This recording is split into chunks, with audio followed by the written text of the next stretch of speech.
Oplan Buhos Kanal isinagawa sa Ilocos Sur kontra dengue ngayong tag-ulan. Tunghayan sa report ni Ivy Hernando.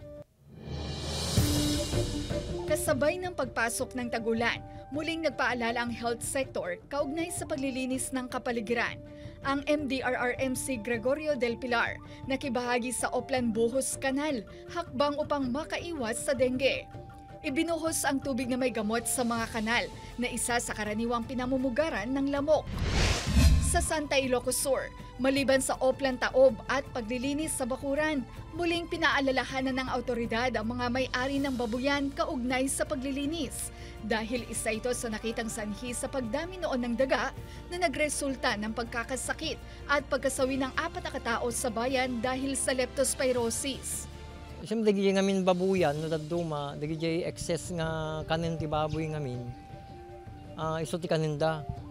Iso nga dumakkel da umaduda.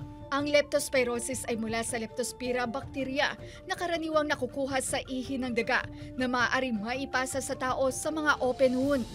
Una nang nagbabala ang DOH sa dengue fever at leptospirosis at kalinisan ang numero 1 solusyon para labanan ito.